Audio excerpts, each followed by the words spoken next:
Ini adalah Chery Q. Hatchback compact full elektrik barunya Chery. Nah, kita lagi di Cina nih. Lihat langsung si Chery Q ini diwakilin sama Bajo yang ada di kamera.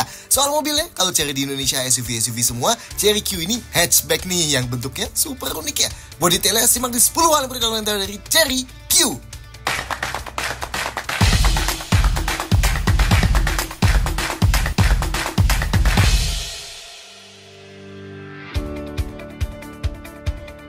Satu, penerus Chery QQ. Yes, in case kalian belum tahu, Chery Q atau Chery QQ3 baru ini adalah penerus Chery QQ. Nggak tahu QQ itu apa? Nah, Chery QQ adalah hatchback mungil 4 pintu dan adalah model Chery pertama yang masuk ke Indonesia ya di tahun 2006 dulu. Di Cinanya sendiri, si QQ ini di pertengahan hidupnya di-rebatch jadi QQ3 namanya. Karena mereka ngerilis beberapa model QQ lainnya buat jadi Chery QQ series. Nah, yang QQ3 ini lanjut ke generasi kedua di Cina dan sehabis itu discontinued. Sementara QQ series sampai sekarang masih ada, tapi dalam bentuk microcar elektrik ya. Ada Chery QQ Ice Cream dan QQ Little N. Nah, tapi penerusnya QQ3 alias QQ yang pertama dulu dan yang satu-satunya pernah ada di Indonesia, itu baru diumumkan lagi sekarang ya di tahun 2025 ini. Yes, yang kalian lihat ini. Pas World Premiere di Chengdu Auto Show kemarin, dia diperkenalkannya sebagai QQ3 ya. Chery belum ngedetailin ini nanti bakal disebut apa namanya di global. Kemungkinan sih namanya Chery Q aja ya, karena emblemnya cuma Q doang tuh ya kan di mana-mana. Tapi di Cina kemungkinan besar bakal tetap dikenal sebagai QQ3.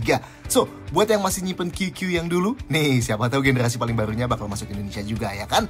Anyway, kita lihat ini di Cina langsung dan belum banyak detail soal QQ3 baru ini yang udah dipublish. So, video kali ini bakal lebih terbatas infonya dibanding video kita biasanya ya. 2. Dimensi compact. Kayak QQ yang dulu, Chery Q yang baru ini pun masih ditempatkan sebagai hatchback 4 pintu atau 5 pintu ya kalau hatchback disebutnya, yang punya dimensi compact. Tapi kalau dulu panjangnya 3,5 meteran aja, kecil banget ya. Sekarang jadi jauh tambah panjangnya dan tambah lebar juga. Dia melar hampir 1,9 meter, itu tanpa spion. So, nantinya QQ3 atau Chery Q ini bakal ketemu sama hatchback full elektrik kayak Aion UT, MG4 EV, Ora 03, dan yang sebentar lagi meluncur di Indonesia ya, Geely Xingyuan. Nah, mengingat setiap kompetitornya ada di Indonesia, harusnya sih ini juga nanti masuk ke Indonesia ya nantinya. 3. Motor dan baterai. Beda sama Chery QQ jadul yang pakai mesin 3 silinder 800cc, Chery Q yang baru ini full elektrik ya. Motornya di belakang. Nice nih ya, penggerak roda belakang berarti kayak MG4 yang lama ya kan. So, di bawah kap depan jadi ada ruang tambahan buat bagasi. Meski belum bisa kita buka juga ya. Motornya pakai modul 11-in-1 yang harusnya lebih compact jadinya ya. Dan tenaga motornya 90 kW atau 121 HP. Tapi belum ada info sama sekali soal torsinya ya. Baterainya pun gitu. Belum ada info sama sekali si Chery Q ini bakal pakai berapa kWh kapasitasnya dan bakal punya klaim jarak tempuh berapa. Yes, mobilnya emang masih sebaru itu ya. Sampai-sampai prototipenya udah muncul tapi masih banyak banget hal yang belum diketahui dari mobil ini ya. Tapi kemungkinan besar kayak Aion UT dan Geely Xingyuan juga, si Chery Q ini bakal punya spek motor dan baterai yang lebih kecil di Cina dan lebih besar di pasar global. Tapi kita tunggu aja nanti ya kalau udah ada detailnya.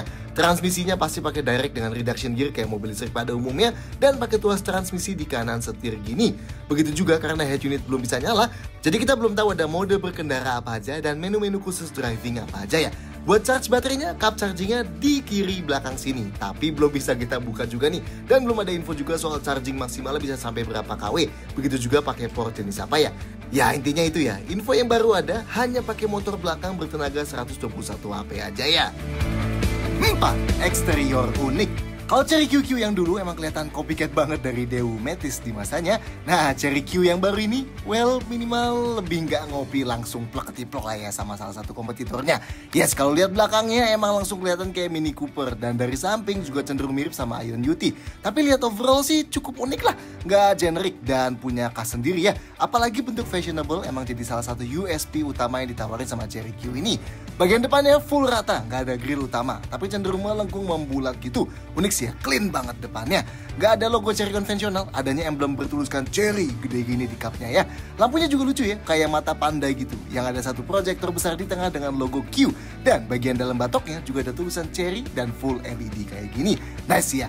Dan bagian paling bawahnya nggak dibuat polos sih. Ada kombinasi hitam gloss dan dua motif garis-garis gini. Dan coba lihat wipernya deh. Nah, dia pakai model yang nyapunya kedua arah berlawanan kayak di Civic dulu gitu ya.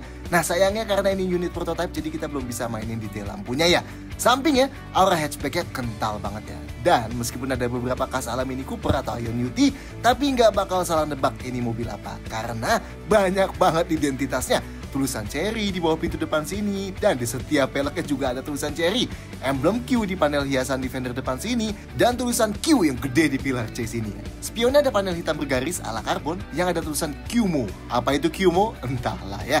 Nah, handle-nya nggak pakai model sembunyi, tapi pakai model angkat gini kayak di Ion UT dan Mini Cooper baru ya. Jadi terkesan retro-retro futuristik gitu. Velgnya unik nih, ukurannya 17 inci, tapi bentuknya kayak logo plus gitu ya, yang ada garis-garisnya.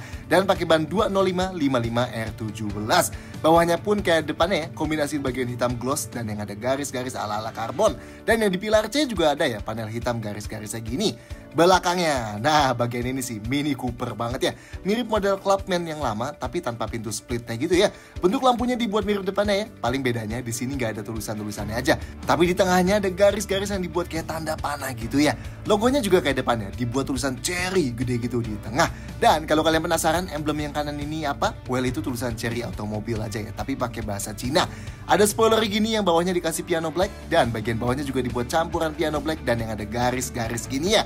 Dan kayak depannya pun sayangnya kita belum bisa ngasih lihat detail lampunya ya, karena ini unit prototype. Tapi gimana? Desainnya sih oke lah ya, retro futuristis imut-imut gini kalau masih ketemu kompetitor-kompetitornya juga. 5. Interior modern. Kalau luarnya si Chery Q ini kelihatan cukup unik, interiornya lebih kayak kebanyakan mobil Cina modern lainnya sih, yang ditegasin sama satu garis horizontal di dashboard, head unit yang super raksasa, dan konsol tengah tinggi ala jembatan yang ninggalin storage besar di bawahnya. Tapi bukan berarti nggak ada ciri khasnya sendiri sih ya.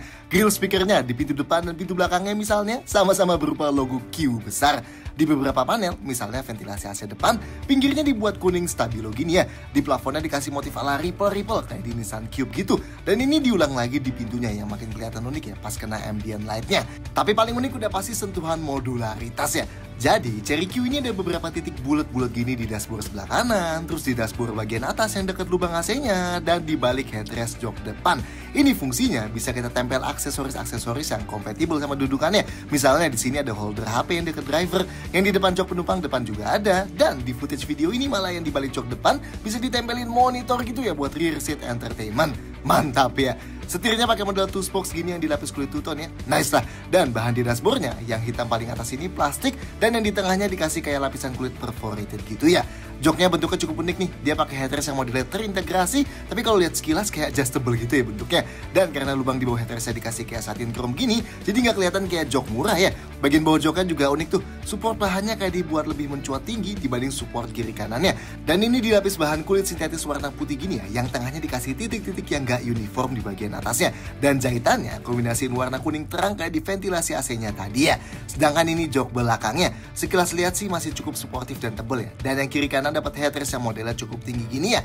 Pintunya pun cukup unik ya, meskipun sekilas simple, tapi motif yang dipakein lucu sih ya. Paling atasnya soft touch bahannya, bawahnya lapis kulit perforated gini yang bolong-bolong. Nah, bawahnya unik nih, bulat-bulat kayak ripple dari tetesan air gitu kayak di plafon ya.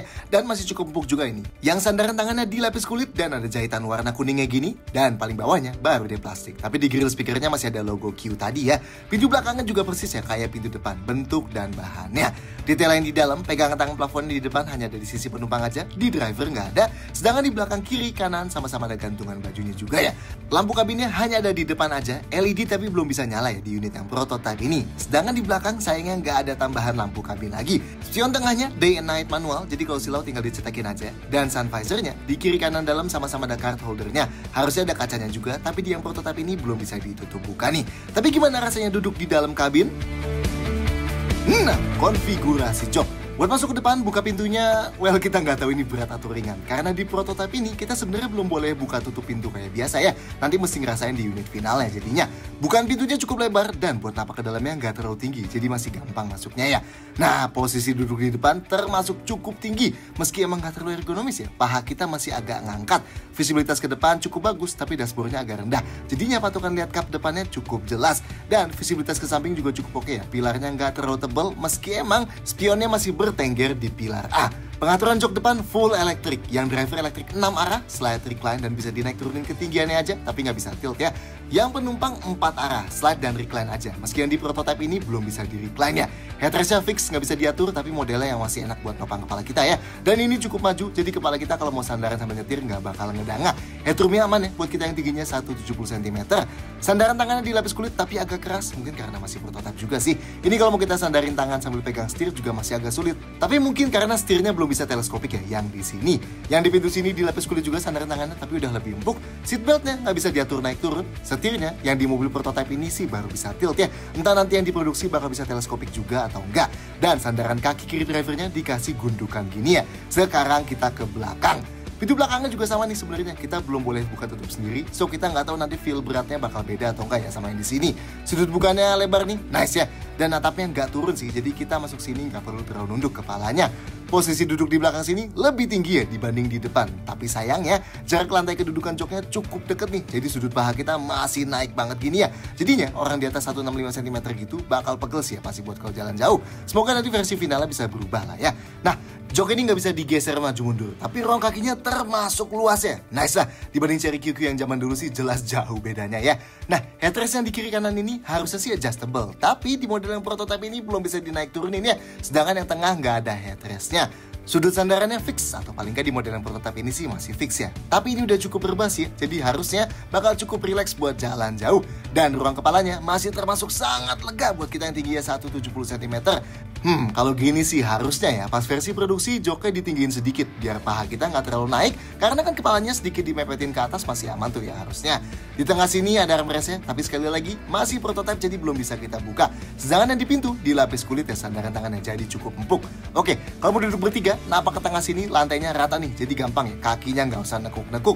Dudukan di tengah sini lebih tinggi dibanding kiri kanannya, dan sandaran di tengah sini lebih keras ya karena ada armrestnya. Tapi emang karena nggak ada headrest, jadi udah jelas kepala orang dewasa bakal ngedanga ya kalau di tengah sini. Dan seatbelt tengahnya udah pakai yang model 3 titik gini. 7. Detail fitur. Perlu diingat, unit yang kalian lihat ini masih prototype. So, fitur yang kalian lihat di sini masih bisa berubah ya, dan tentunya tergantung varian apa nantinya. Instrumen clusternya full TFT digital, tapi belum dikasih tahu berapa inci ya. Pas kita videoin belum bisa nyala nih. Tapi kalau nyala, kira-kira interface-nya bakal kayak gini nanti. Head unitnya juga belum bisa nyala, tapi ukurannya udah dikasih tahu ya, 15,6 inci, gede banget ya. Resolusinya 2.5K dan pakai prosesor Snapdragon 8155. Sayangnya kita belum bisa lihat fitur-fitur di dalam head unitnya ya. Ya itu nanti menyusul aja lah ya. Fitur yang kelihatan di bawah ada satu USB port Type A dan satu Type C. Di atas sini ada wireless charger yang bisa sampai 50 watt ya, dan ada pendinginnya juga tuh. Dan di belakang ada satu USB port Type A lagi ya. AC-nya entah auto climate control atau manual ya, yang jelas ada tombol fisikalnya nih di bawah AC-nya persis. Tombolnya pun masih dummy ya, so belum bisa kita puter-puter beneran. Tapi kalau di sini sih ada kontrol buat atur suhu dan yang kanan buat atur kipas, dan defogger kaca belakang dan defroster kaca depan ya. Dan di belakang ada dua ventilasi buat jok belakang kayak gini. Lanjut, yang kelihatan lagi, jendelanya keempat-empatnya all auto up down. Buat atur spionnya juga masih ada tombol fisikalnya, dan ada buat lipat spion secara elektrik juga.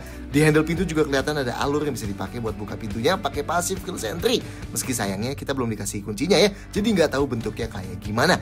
Kayak yang sebelumnya kita jelasin juga, kedua jok depannya elektrik. Nice ya. Tombol di setirnya yang sebelah kiri ada tombol buat aktifin lane keeping dan tombol favorit, plus ada knob tapi entah fungsinya apa ya. Yang sebelah kanan ada buat atur MID, voice command, dan knob yang entah fungsinya buat apa juga. Tuas di belakang setir yang sebelah kanan ada buat ganti gigi, sedangkan yang kiri sini buat wiper nih, yang artinya wipernya otomatis. Sedangkan meskipun di sini ada tulisan kontrol wiper belakang, tapi di unit yang kita videoin gak ada wiper belakangnya ya. Oh, dan kontrol mati nyalain lampu artinya harusnya ada di head unitnya. Dan meski di overhead konsol ini ada tombol buat atur sunroof, tapi di unit yang kita videoin ini nggak ada sunroofnya ya. Kelihatannya baru itu aja sih yang bisa kita detailin dari fiturnya. Nantilah ya, kalau Cherry udah ngedetailin lagi, baru bisa kita beberin lebih jauh. 8. Detail safety. Kalau Cherry QQ yang zaman dulu banget pasti ngenes soal safety-nya, Cherry Q ini jelas jadi jauh lebih lengkap ya. Tapi ingat, apa yang kalian lihat di sini masih prototipe ya. Nanti finalnya tentu tergantung lagi lihat varian apa. Airbagnya ada 6, 2 airbag depan, 2 airbag samping yang ada di samping kedua jok depan, dan 2 airbag pilar yang memanjang. Remnya udah gak kelihatan ya di balik velgnya. Tapi mengingat semua model Cherry di Indonesia pakai rem cakram depan belakang, harusnya ini juga sih ya. Stability control dan lain-lain juga biasanya ngumpet di head unit ya kontrolnya. Yang kelihatan lagi sensor parkirnya. Di belakang ada 6 titik yang terintegrasi, dan di depan ada 6 titik lagi. Nice ya. Dan kameranya ada 4. Satu kamera depan, satu kamera di masing-masing spion, dan satu kamera belakang. Tapi karena head unitnya belum nyala, jadi kita belum bisa ngasih lihat gas hasil gambar 360 derajatnya ya. TPMS ataupun fitur-fitur safety yang harus dilihat di instrumen cluster dan head unit, sayangnya juga kita belum bisa lihat ya. Tapi ada tombol SOS nih di overhead console, yang artinya harusnya si Cherry Q ini punya sistem internet connected ya. Dan ada dudukan ISOFIX buat child seat di jok belakang. Oke, kayak mobil-mobil Cherry baru lainnya, Cherry Q ini juga harusnya ada ADAS-nya atau Advanced Driving Assistance System. Sekali lagi, Cherry belum bilang ADAS-nya ada apa aja. Tapi kalau lihat salah satu kontrol di setirnya ini, harusnya sih ada lane keeping atau lane centering ya. Tapi di statement resminya Cherry, bilang Cherry Q ini dilengkapi sistem ADAS yang pakai sistem Falcon 500 yang bisa support NOA alias full nyetir sendiri. Well, itu sih di Cina ya. Kalau di Indonesia nanti harusnya ADAS-nya bakal lebih standar kayak model-model lainnya di sini. 9.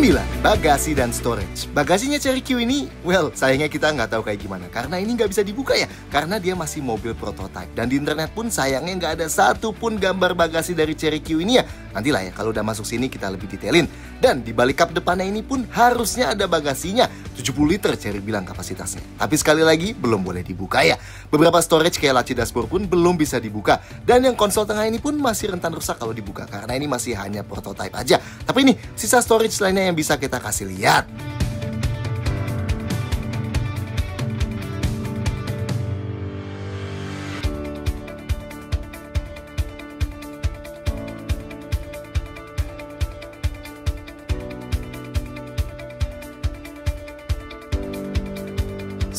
Detail-detail lain. Cherry Q ini belum versi produksi ya. Dan ingat, belum masuk Indonesia jelas. Nanti kalau jadi masuk Indonesia bakal kita kasih tahu dapat model CBU atau bakal dirakit lokal di sini ya. Dan karena mobil ini belum dirilis di sini juga, jadi tentunya belum ada detail garansi dan biaya servis ya. Nantilah ya kalau udah resmi masuk Indonesia aja. So, gimana menurut kalian si Cherry Q ini? Silahkan tulis komentar dan jangan lupa like, share, dan subscribe channel YouTube Car Indonesia supaya nggak ketinggalan video-video kayak gini lainnya. See you next time.